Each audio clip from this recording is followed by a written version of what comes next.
I woke to the smell before I even opened my eyes, the acrid bite of smoke curling into my lungs like a warning I could no longer ignore.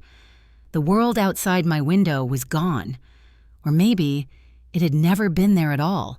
Flames clawed at the walls, consuming memories, photographs, everything I had held onto for decades. My hands shook so violently I could barely make them obey me as I grabbed the single item I could still reach. A small, leather-bound journal. Its pages were scribbled with fragments of dreams, love letters to a past I thought I had buried, and confessions no one was meant to read. The heat hit me first, not in waves, but in punches, relentless and unforgiving. I staggered to the doorway, coughing so hard I nearly fell. Smoke billowed, thick as fog, suffocating in its intensity. The fire roared behind me, its voice hungry, mocking. Somewhere in the distance, a window shattered. Was it mine? Or the neighbor's? The sound barely registered over the crackle and snap of my own home being devoured. I should have been terrified, I knew that, but terror was muddled with something else. Adrenaline, grief, anger. How had it come to this? Weeks ago, I had sat in that same living room, sipping tea from a chipped mug and thought I was safe. Now, everything I had built, everything I had loved, was being reduced to smoke and embers. My heart hammered not just with fear, but with the bitter sting of betrayal. I stumbled toward the front door, my lungs burning, coughing, gagging, and each step felt like a negotiation with death itself. The floor beneath me groaned, threatening to betray me at any moment. Flames licked at the ceiling, chasing me like an old enemy. I had seconds to act, and every second counted. Outside, the street was empty. Savannah at midnight was supposed to be quiet, but tonight it was a wasteland. The orange glow of the fire painted everything in shades of apocalypse. Shadows danced like specters across the walls of nearby houses. I didn't wait to see if anyone would help me. Help was always late, always conditional. I ran. I didn't know where, but I knew I had to move, to escape, to survive. I stumbled down the steps, my journal clutched to my chest, its leather warm against my skin. My fingers were sticky with soot, hair plastered to my face with sweat. I could hear sirens now, faint, distant, like ghosts of salvation that might arrive too late. Part of me hoped they wouldn't. Part of me knew they would. The street stretched out before me, familiar and alien at the same time. I passed my neighbor's house, untouched, or maybe I just didn't notice the damage in the haze of fear. My own home behind me was a furnace of memories burning in real time. The smell of smoke burned my eyes, tears mingling with ash, and I felt a strange calm in the chaos. A car pulled up across the street, headlights cutting through the smoke, but I didn't recognize it. I didn't care. I couldn't care. The only thing I could think about was the journal, the small fragment of my life I had managed to save. Everything else, everything I had loved and lost, was gone. And with it, the illusion that I was untouchable, that I could ever feel safe in this world again. I sank to the curb, coughing until my chest ached, shaking until I thought my bones would splinter. The fire behind me consumed more than wood. It consumed trust, comfort, and a lifetime of quiet routines that had lulled me into complacency. I had been blind, naive, thinking that family and home were safe, thinking that betrayal would always come from strangers. But it had come from closer than that, always closer. And now, sitting on the curb in the middle of a quiet Savannah street, I realized there was no going back. Not to my home, not to my life, not even to the person I used to be. I opened the journal, thumb brushing over the pages still intact. Names, places, dreams I had thought I could forget. They stared back at me, accusing, comforting, daring me to survive. I traced a familiar signature with my finger, heart hammering. This small piece of my past, the words I had written in quieter, happier times, would be my anchor. And then I heard it, a whisper of movement behind me, footsteps, hesitant, slow. Or was it the fire? My pulse spiked. I twisted. The journal pressed against my chest like a shield. Nothing, just the shadows stretching longer as the fire's glow faded into the night. I stood, swallowing bile and fear, gripping the journal like a lifeline. I had no plan, no direction, but one thing was certain. I would not let the fire define me. I would not let the betrayal break me. Something inside me had shifted. Survival was no longer enough. Something had awakened in the ashes, and I knew, with a certainty that chilled me more than the night air ever could, this was only the beginning. The world I had known was gone, and the world I was about to create would not forgive. The next morning, the world felt wrong. Not destroyed, at least not completely, but cracked, like a mirror that had been dropped and glued back together. Pieces misaligned. My apartment was gone, my old life reduced to ash, and even the streets that once comforted me now seemed foreign, hostile. I tried calling people, friends, family, anyone. But silence answered, flat and cold, like the universe itself had turned away. My phone vibrated once, an unknown number, but I didn't answer. I couldn't, because even the hope of connection felt like a trap. What if this person wasn't a friend? What if they were the one responsible for everything I had lost? I wandered aimlessly through Savannah, journal clutched to my chest, the leather warm and reassuring, even as my fingers were raw and bleeding from gripping it too tightly. The street smelled of wet asphalt, lingering smoke, and something else. Fear, or maybe opportunity. I didn't know which. By mid-morning, hunger gnawed at me, sharp and insistent. I ducked into a cafe I used to love before everything went up in flames. Its windows were dusty, tables sticky with yesterday's mistakes, and the barista, young, bright-eyed, unaware of the firestorm in my life, looked at me like I'd just appeared from another dimension. "Can I help you?" she asked. I shook my head. Words felt heavy, clumsy. My voice, once confident, now sounded foreign. I had spent my life following rules, being polite, waiting for recognition, approval. Now all of that seemed trivial, meaningless. I wanted something else. I didn't know what yet, but I could feel it burning inside me. Outside, a man stared from across the street, too clean, too calculated, like he didn't belong here but had chosen to be here anyway. Our eyes met for a fraction of a second before he turned away. I should have ignored him. I didn't. Something about him unsettled me. Something about him screamed that he knew about the fire, about the betrayal, about the journal in my hands. I left the cafe quickly, heart hammering. The journal pressed against me like a shield, and I whispered to it, to myself, "I'm still here. I can't be stopped. I won't be broken." That night, I returned to the ruins of my old life. Even from a distance, I could see the charred skeleton of the apartment, twisted metal and blackened wood. Fire trucks had come and gone. Investigators had poked, prodded, left their paperwork like breadcrumbs for someone else to follow.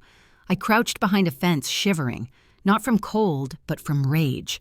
I remembered the night of the fire, the smell, the chaos, the betrayal.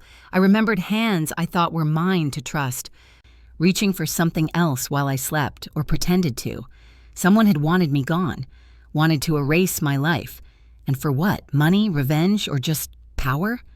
The questions burned hotter than the fire ever had. I had survived the flames. I would survive this too.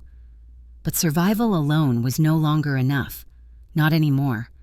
Something had shifted in me, forged in the heat of loss and rejection. Something fierce and dangerous and determined. And then came the whispers. Small, subtle, barely audible, but unmistakable. Footsteps behind me, shifting shadows in the alleyways, messages left in the margins of life. You can't hide. You belong to the fire now. I clenched the journal, gripping it so hard my knuckles bled. Not yet. Not ever. My mind raced, circling possibilities. Who had done this, and why? Every face I passed, every glance, seemed like it could hold the answer, or a lie designed to break me further.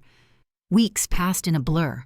I found shelter in places I had never thought I'd enter, rooms I had never imagined myself living in, faces I barely recognized.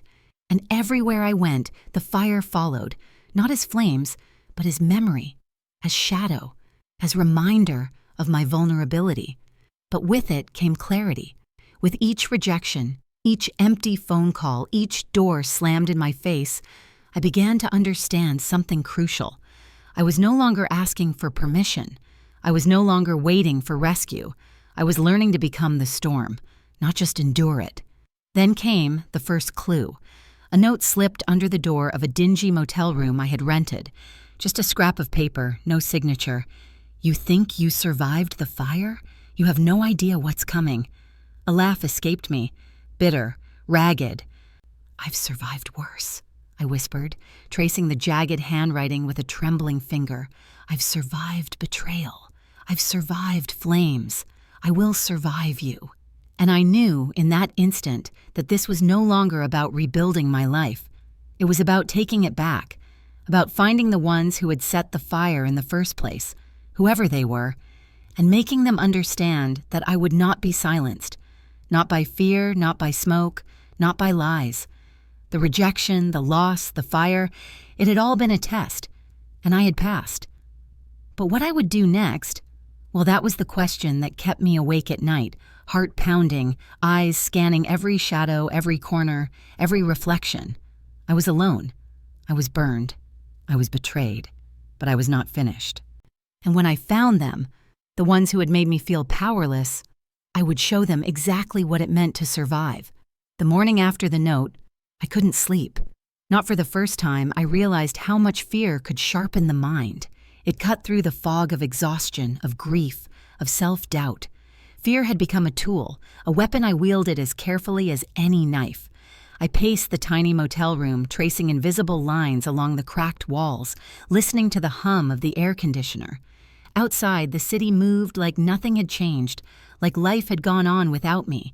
But it hadn't. Not for me. Not ever again. The note had been deliberate, precise. Whoever had written it knew I would find it, that I would understand its meaning. And if they knew that, it meant they had been watching, waiting, calculating. That meant the betrayal ran deeper than I had imagined. I pulled out the journal, flipping through pages filled with observations, memories, and raw emotion. I had been meticulous in recording the patterns, the people, the small details that no one else noticed. And now, more than ever, those details mattered. They were my map, my weapon. There were faces, always faces, old friends who had smiled while carrying secrets, colleagues who had offered help while hiding their own agendas. The fire had exposed some of them, but not all. Some still hid behind masks of concern and loyalty, and some were waiting for me to make the first mistake. And I would not this time. I started retracing steps, mentally reconstructing the weeks leading up to the fire, the subtle shifts in conversations, the way certain people avoided eye contact, the messages I had dismissed as coincidence. I cataloged everything, made mental grids of suspicion. Patterns began to emerge. Names, locations, motives, threads I could pull. And if I pulled hard enough, the tapestry of betrayal would unravel. By mid-afternoon, I had a plan. I would start small, testing boundaries, probing reactions. A coffee shop I frequented, an old colleague who had acted suspiciously, a neighborhood I had avoided but needed to revisit. Each step was deliberate. Each glance, each word, each movement was calculated. The first encounter was subtle. I approached a man named Harris, someone who had been unusually interested in my apartment before the fire. He looked at me and smiled, but there was tension in his shoulders, in the way his eyes darted. I kept my voice calm, neutral. "Hey," I said. "Haven't seen you in a while. How's work?" He hesitated, and in that hesitation I saw it. A crack. Something he didn't want me to see. Something he thought he could hide. "Busy," he muttered. You okay?" I nodded, letting the question hang in the air. "Better now," I said. And I left. No threats, no accusations, just observation. That night, in the quiet of the motel room, I pieced it together. Harris wasn't the mastermind, but he was connected. Small, seemingly insignificant connections, like threads in a web, and if I pulled the right ones, I could find the center. Sleep finally came, fitful and brief, and I woke with a sharpened sense of purpose.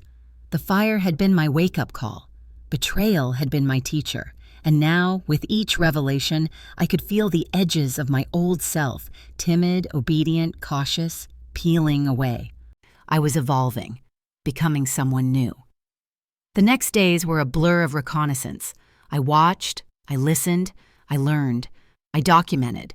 Every interaction, every glance, every half-heard conversation was recorded in my mind or on scraps of paper I hid in the bottom of my bag. I started to feel a pulse of power in the observation itself. Knowledge was my armor. Knowledge was my revenge. And then, finally, a break. A clue so small it could have been dismissed, but I didn't dismiss it. I saw a car parked near the edge of a burned-out lot, one I had noticed before but never thought much about. Its license plate was familiar. A pattern clicked in my head, a memory of a passing conversation months ago. Someone had been here watching me, studying me, preparing. I followed the car that night through winding streets and quiet alleys, careful not to be noticed. My heart thumped with anticipation, fear, and something darker, excitement. The vehicle stopped in a deserted industrial area. Two figures emerged. Their movements were deliberate, confident. I recognized one immediately, a former partner at work, someone I had trusted implicitly. I hid behind a stack of crates, heart racing. I could hear the faint click of a lock, the shuffle of papers, a low murmur of conversation I couldn't quite make out. I wasn't ready to confront them, not yet, but I was ready to watch. Hours passed. My mind raced through possibilities, plans, contingencies. By the time they left, I had enough to connect the dots. This wasn't random. This wasn't chaos. This had been orchestrated from the start, meticulously, like a masterful game of chess, and I was finally seeing the board. The realization hit me like a physical blow. The fire, the betrayal, the loss. It had all been designed to break me, to push me into hiding, to make me dependent, weak, vulnerable. But I hadn't been broken. I had been forged, tempered, sharpened. And now I had the clarity to act, not blindly, not impulsively, but strategically. I returned to the motel room that night, journal open, plans scrawled across pages. The threads of betrayal were coming together. The fire had been the beginning, the rejection had been the awakening, and the revelation was the map. I knew the next step would be dangerous, but I was ready. For the first time since everything had ended, I smiled, not with relief, not with nostalgia, but with recognition. I was in control. I was not a victim. I was the storm waiting to strike, and when I did, they would understand exactly what it meant to survive, truly survive, and to demand justice on my terms. I had never felt more alive, or more terrified. The line between courage and recklessness blurred, and I didn't care. Every step I took toward the people who had orchestrated my suffering was a step into fire, but I had learned to dance in flames. The morning was gray, a muted light that made the city feel like a half-forgotten dream. I left the motel with only essentials: my journal, a small recorder, my camera, and a steady heartbeat that refused to betray me. Every sound, every movement, every shadow could be a threat, and I moved accordingly. The first target was predictable. A man I had once called a friend, someone whose betrayal had burned deeper than the fire itself. I watched his house from across the street, the hum of traffic masking my presence. Through the window, I could see the normalcy he projected, a coffee mug in hand, papers scattered on the desk, the faint flicker of a television. Life continued for him as if nothing had happened. For me, it had never been the same. I waited, I observed, and then I acted. Knocking on his door was surreal. My palms were clammy, but my voice was calm. "Hey, can we talk?" I said, smiling like a harmless passerby. He froze. The coffee mug trembled in his hand. Recognition, fear flickered across his face, and in that instant I knew my presence alone was the first strike. I didn't expect to see you," he stammered. "Neither did I said. And I didn't. Not really. I had expected confrontation, yes, but I had also expected that they would have learned to hide the truth, to cover their track. I had underestimated how brazen they could be. I stepped inside. Every detail of the room was seared into my memory. The faded wallpaper, the stack of unpaid bills, the faint smell of coffee and dust. I noticed the slight tremor in his hands, the tension in his shoulders, the avoidance in his eyes. Every micro-expression was a confession, and I cataloged them silently, like a surgeon examining tissue. "I need to know," I said, voice low but steady. "Why? Why the fire? Why the lies? Why everything?" He laughed. hollow, brittle. You think you deserve answers? You think you can handle the truth? I didn't flinch. Try me. And he did. The confession was not clean, not direct, not satisfying. It was fragmented, riddled with excuses, self-justification, and cowardice. But the cracks were enough. Enough for me to see the architecture of betrayal. Enough for me to plan my next steps. I left his house with a notebook full of observations, a recorder filled with fragmented truths, and a sense of grim satisfaction. This was the first battle, but the war was just beginning. That night, I reviewed every piece of evidence I had gathered. The patterns were undeniable. Names, faces, locations, all interconnected, forming a lattice of conspiracy. I realized with a jolt that my enemies were not just individuals. They were a network, a carefully constructed system designed to manipulate, control, and destroy. And I was the anomaly that had survived it. The realization was intoxicating and terrifying. I had to move quickly. Hesitation now would be fatal. I decided on a methodical approach. First, confrontation, then exposure, finally, closure. Each stage was fraught with danger, but I had learned to anticipate risks. I had to remain unseen, unheard, untouchable until the right moment. The next encounter was riskier. It involved a woman I had once trusted implicitly, someone who had whispered comfort while plotting betrayal behind my back. Meeting her required strategy, patience, and control over every emotion. I found her at a local cafe, her back turned, absorbed in a book. I approached slowly, careful not to startle her. "Mind if I join you?" I asked. She looked up, startled, then masked her fear with a polite smile. "Of course. Have a seat." I sat across from her, and for a long moment neither of us spoke. The hum of conversation around us seemed distant, irrelevant. I had learned to listen not just to words, but to what wasn't said, and she was speaking volumes in silence. "I know everything," I said finally, "about the fire, about the lies, about your part in it." Her hand trembled slightly as she closed the book. You don't understand," she whispered. "I understand perfectly," I said. "You underestimated me. You thought I would crumble. But I didn't. I can see the truth now, and I know what needs to happen." Her eyes darted around, searching for escape, but there was none. Not in this moment. Not while I sat across from her, calm, collected, and aware.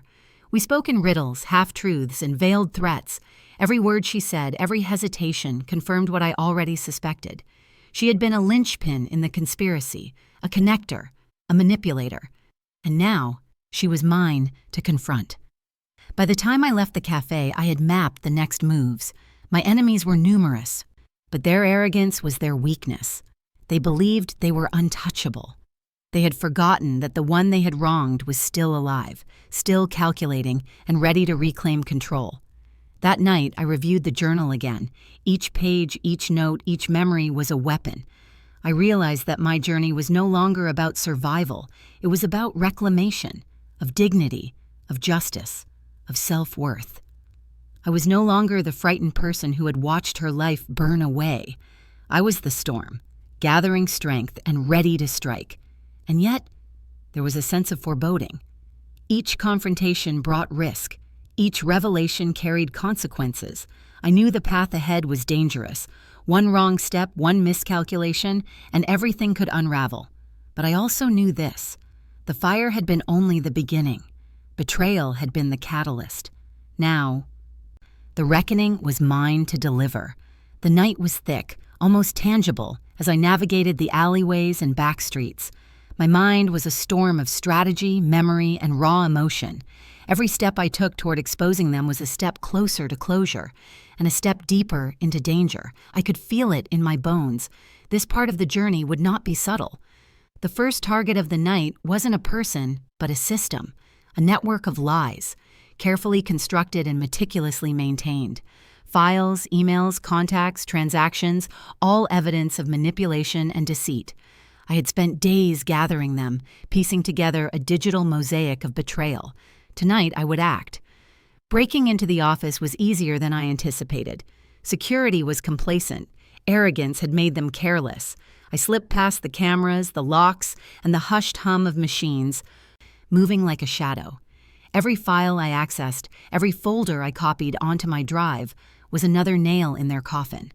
I felt a rush of vindication, but also a chill. The closer I got to truth, the more dangerous the world became. By the time I stepped back into the street, the weight of my haul pressed against my chest. The information was explosive. Names, faces, dates, evidence of manipulation, coercion, and betrayal. It was all there. I could ruin them with a single press of send if I wanted. But I wasn't reckless. My plan was methodical. My timing had to be perfect. The next confrontation was personal. I tracked down another betrayer, a man whose cruelty had left invisible scars on my life. He was careless, predictable, and above all, arrogant. Meeting him would be dangerous, but I had prepared. I found him at his penthouse apartment, a fortress of glass and steel. The city lights reflected off the windows, making the building appear untouchable. I bypassed security with precision, moving through hallways that smelled of expensive leather and polished wood. He didn't see me until I was standing in the middle of his office, my presence a silent explosion. "Yo," he said, disbelief etched across his face. "How—" "I'm here," I interrupted, voice calm, deadly. "I know everything. Every lie, every betrayal, every manipulation." He laughed, a sharp, incredulous sound. "You think you can stop me?" "I don't think. I know," I said. The conversation that followed was a delicate dance. I forced him to admit details he had buried in arrogance. Every hesitation, every slip of the tongue reinforced my power. By the end, he was rattled, uncertain, exposed. Leaving him, I felt a surge of control I hadn't known I was capable of. But I also knew this was only the beginning. The network was larger, more dangerous, more intricate than any single confrontation could dismantle. Back at my hideout, I reviewed the data again. Names connected, locations confirmed, timelines aligned. I began contacting the people who could help: journalists, law enforcement, allies I had trusted. My plan was simple, but risky. Expose the network publicly, ensure accountability, and protect myself from retaliation. But the closer I got to exposing the truth, the more I felt their presence, shadowy, constant, watching, waiting. I couldn't afford mistakes. One slip, one miscalculation, and everything I had worked for could crumble. And then came the unexpected. A message. "Stop, or you'll regret it." No name, no signature. Just a threat, clear and unambiguous. My pulse quickened. They knew. They were aware. They were responding. I didn't flinch. I had expected resistance. I had anticipated retaliation. I had even predicted fear. But determination burned hotter than any anxiety. This was the moment I had prepared for. This was the moment I had survived for. I responded carefully, cryptically, signaling that I was ready for whatever came next. The following days were a blur of action and observation. I confronted more of them: friends, allies, people who had once pretended to care. Each confrontation revealed more, each admission a new piece of the puzzle. I was close now. Close to dismantling their network, close to reclaiming my life. And then came the tipping point. It wasn't a confrontation with a person, it was a confrontation with the system itself. Evidence I had gathered, meticulously documented and verified, was ready for release.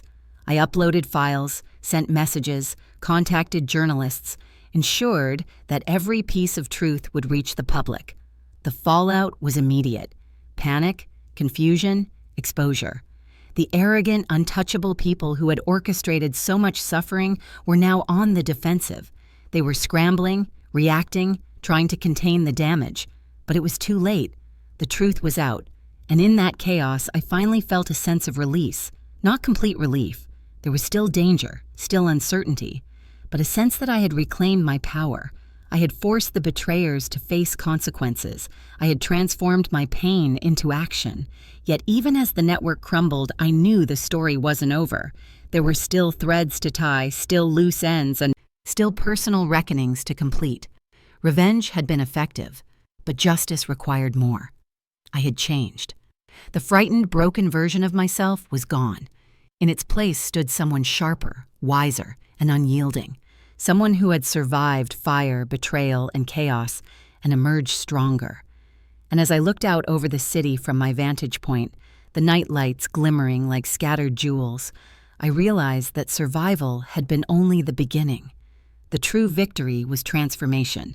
The city was quieter now, but the echoes of the chaos I had unleashed still lingered in the air, in the news reports, in whispered conversations. I moved through it with a different rhythm, my senses sharpened, my resolve hardened. The world hadn't changed entirely, but I had. I spent the morning checking in on the people I cared about, or those I thought I could still trust. Some had betrayed me. Some had stood silently by, and a few had stepped forward in unexpected ways. Each interaction was a reminder that justice wasn't just about punishing the guilty. It was also about rebuilding the life I had almost lost. Then came the final confrontation, the one I had anticipated but had delayed, knowing it required every ounce of strategy, courage, and control I could muster. He waited in a place that had once felt like home, a space now tainted by his deceit and my betrayal of trust. His face was calm, but the tension in his posture betrayed him. He thought he had the upper hand. He had underestimated how much I had learned, how far I had come. "You're finished," he said, voice low and controlled, as though saying it aloud could make it true. "I'm not finished," I replied, letting my voice carry the weight of every lesson, every scar, every late-night plan that had brought me here. "I'm free." The conversation was surgical. Words became weapons, truths became shields, and every silence I held screamed louder than any accusation. He tried to intimidate, to charm, to manipulate, but none of it worked. I saw him clearly now, stripped of all pretense, and for the first time, I felt no fear. By the end, he admitted what I already knew in my bones, the web of lies, the manipulation, the betrayals. He had no one to blame but himself, and in that admission, I felt a strange kind of peace. Not vengeance, not triumph, just clarity. I walked away without gloating, without shouting. The victory wasn't mine to parade. It was mine to keep in the quiet, personal spaces where the truth had finally settled. The world would judge, punish, or forgive in its own time, but I didn't need to. I had done my part. In the days that followed, I focused on restoration. There were apologies to give, bridges to rebuild, and most importantly, the parts of myself I had lost along the way to reclaim.